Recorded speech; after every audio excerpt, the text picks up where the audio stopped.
Assalamualaikum, hai teman-teman, selamat datang kembali di channel YouTube Yati Wahyati. Di video kali ini saya akan berbagi resep ide jualan kue pare unti kelapa yang kenyal, lembut, dan legit. Kue pare dengan isian unti kelapa ini bisa juga disebut dengan kue mendut, kue bugis, atau koci-koci. Kalau di daerah teman-teman namanya kue apa ya? Bisa ditulis di kolom komentar nanti ya teman-teman. Nah, kue basah ini bisa bertahan sampai 2 hari jika menggunakan metode resep yang akan saya bagikan nanti. Meski sudah 2 hari, kuenya tetap lembut dan kenyal, jadi teman-teman wajib coba ya. Kue pare ini bikinnya juga sangat mudah dan anti gagal, jadi cocok banget untuk ide jualan, isian snack box, atau untuk ide hantaran. Yang penasaran resep dan cara membuatnya? Ikuti videonya sampai selesai. Yang suka dengan video ini jangan lupa untuk like, komen, dan subscribe, serta nyalakan tanda lonceng notifikasinya agar teman-teman tidak ketinggalan resep-resep terbaru dari kami. Dan sekarang, yuk langsung saja kita buat sama-sama.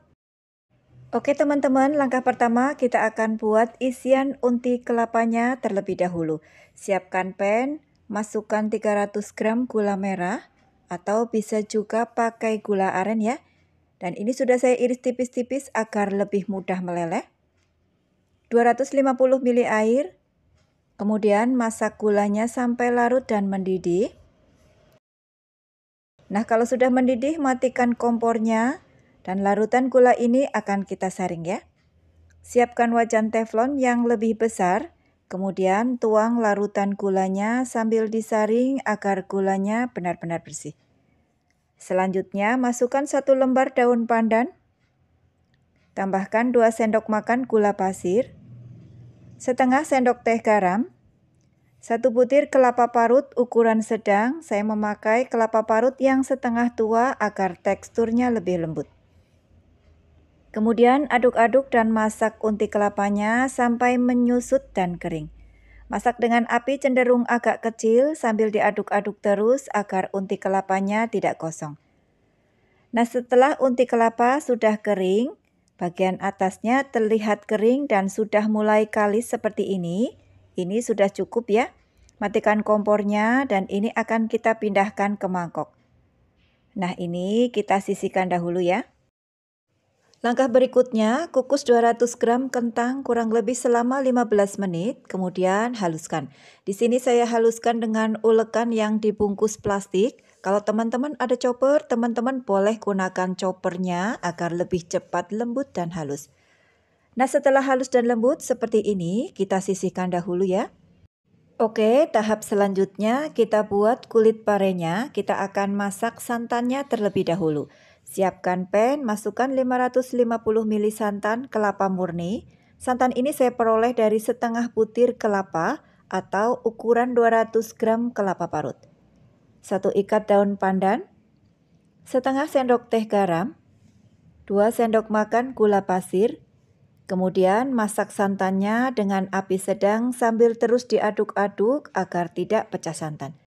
Ini metode agar kue parenya awet, tidak mudah basi ya. Jadi santannya kita rebus terlebih dahulu sampai benar-benar mendidih agar adonan santannya tanak, jadi kuenya tidak mudah basi. Nah, setelah santannya benar-benar mendidih seperti ini, matikan kompornya. Kita sisihkan agar santannya menjadi hangat. Sambil menunggu santannya hangat, kita siapkan wadah berbeda. Masukkan 500 gram tepung ketan putih, saya pakai rose bran. Kemudian masukkan kentang yang tadi sudah kita haluskan. Lalu masukkan santan yang masih hangat seperti ini. Masukkan secara bertahap agar tekstur adonannya pas.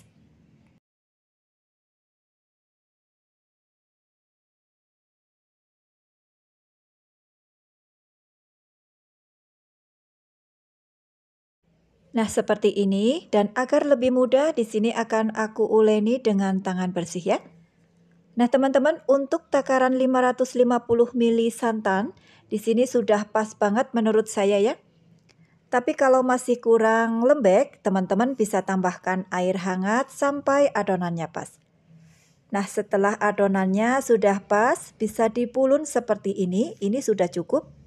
Oke, selanjutnya adonannya ini akan kita bagi 2 sama rata. Nah, seperti ini.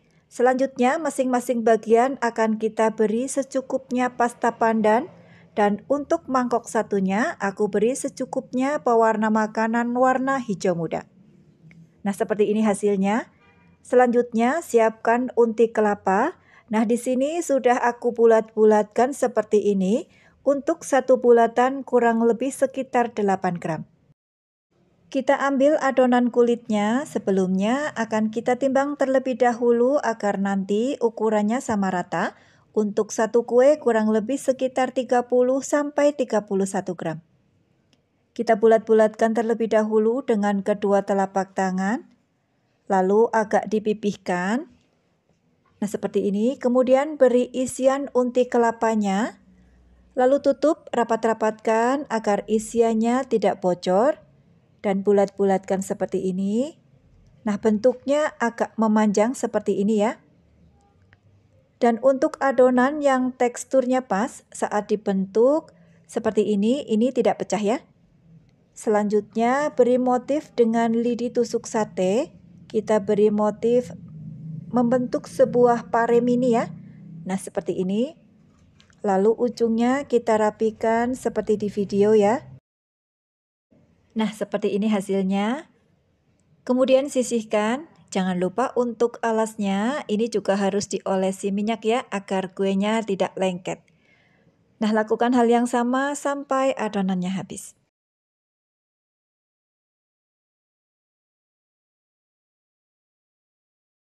Nah, teman-teman, kira-kira hasilnya seperti ini setelah kuenya kita bentuk semua. Untuk satu adonan menghasilkan 38 biji kue pare. Sebelum kuenya kita kukus, di sini akan aku alasi terlebih dahulu dengan potongan daun pisang yang sudah diolesi dengan minyak seperti ini. Nah, di tahap ini sebaiknya teman-teman sudah panaskan terlebih dahulu kukusannya ya. Oke teman-teman, kita ke tahap pengukusannya ya. Nah, di sini kukusannya sudah benar-benar mendidih seperti ini. Kita letakkan satu persatu kuenya di atas kelakat. Nah, kalau sudah, tutup kelakatnya. Kita kukus adonannya menggunakan api sedang cenderung agak kecil, kurang lebih selama 25–30 menit.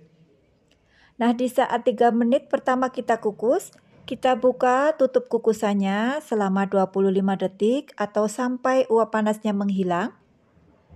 Kemudian tutup lagi kelakatnya. Nah, setelah 3 menit dikukus, kita buka lagi. Kita hitung sampai 25 detik, lalu kita tutup lagi. Lakukan hal yang sama berulang-ulang sampai 30 menit atau sampai matang.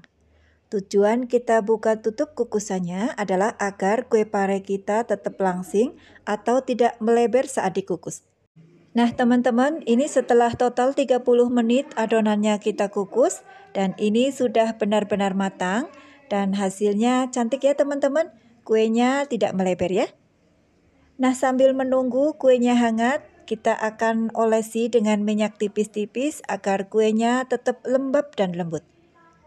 Nah, kalau sudah, baru angkat satu persatu dan sisihkan.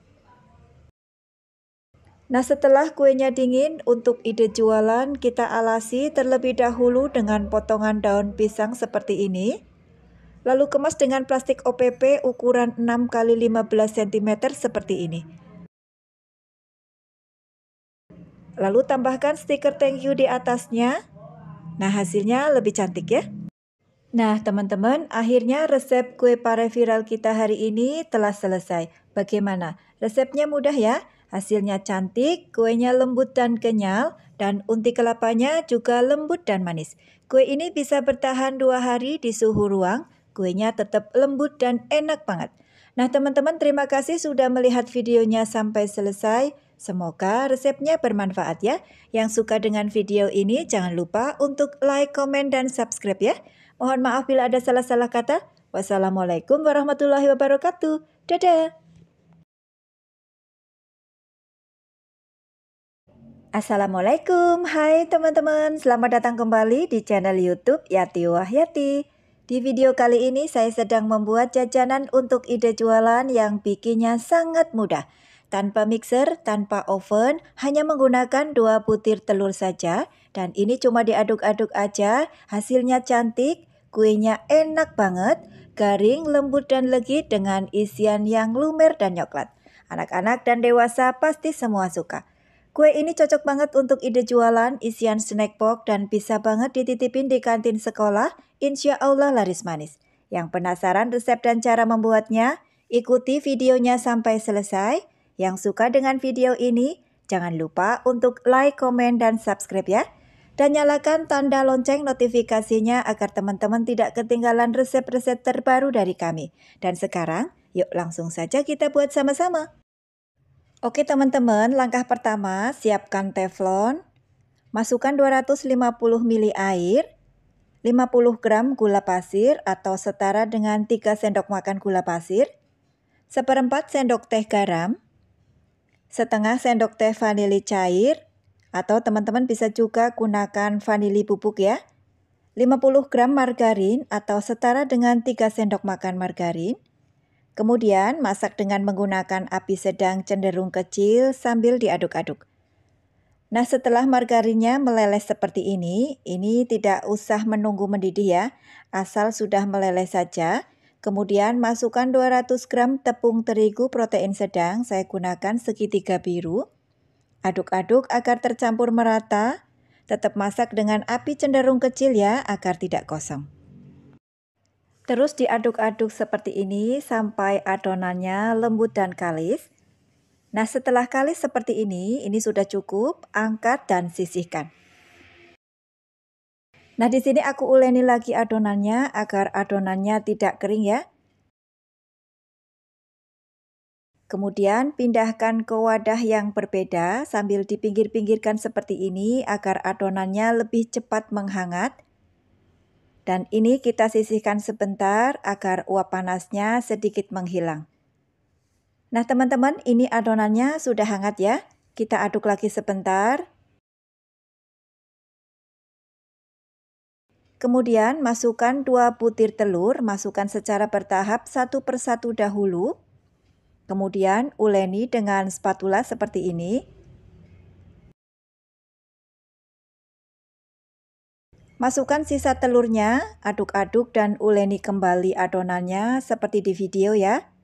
Teman-teman boleh uleni adonannya dengan tangan ya, atau dengan spatula seperti di video sampai adonannya benar-benar tercampur rata dan hasilnya lembut. Nah setelah adonannya lembut seperti ini sudah cukup. Langkah selanjutnya masukkan adonannya ke dalam plastik segitiga. Masukkan secukupnya saja ya, tidak usah banyak-banyak agar lebih mudah saat mencetak kuenya nanti. Nah, kira-kira seperti ini sudah cukup ya, nanti bisa diisi lagi kalau habis. Kita ambil plastik segitiga lagi, potong ujungnya. Kemudian masukkan sepuit kue, saya pakai yang seperti ini.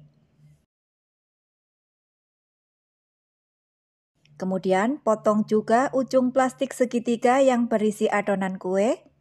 Lalu masukkan ke dalam plastik segitiga yang ada spitnya. Nah seperti ini. Nah ini siap untuk kita gunakan. Selanjutnya di sini sudah saya siapkan potongan kertas minyak. Saya gunakan kertas minyak seperti ini agar tidak lengket.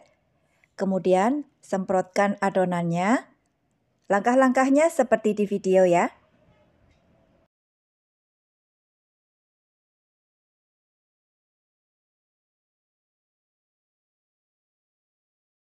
Kemudian potong pinggirannya dengan spatula yang diolesi dengan minyak agar tidak lengket.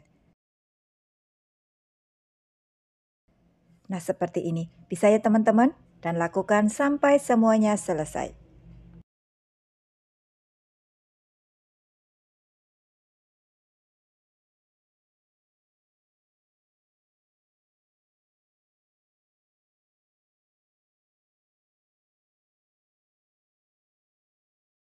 Nah teman-teman, hasilnya seperti ini. Setelah semua kue kita cetak semua dan ini siap ke tahap penggorengan.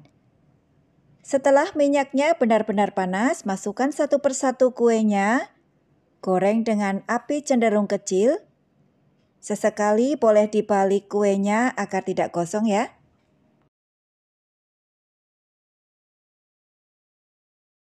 Nah, setelah kuenya berwarna golden brown, berarti sudah matang ya teman-teman.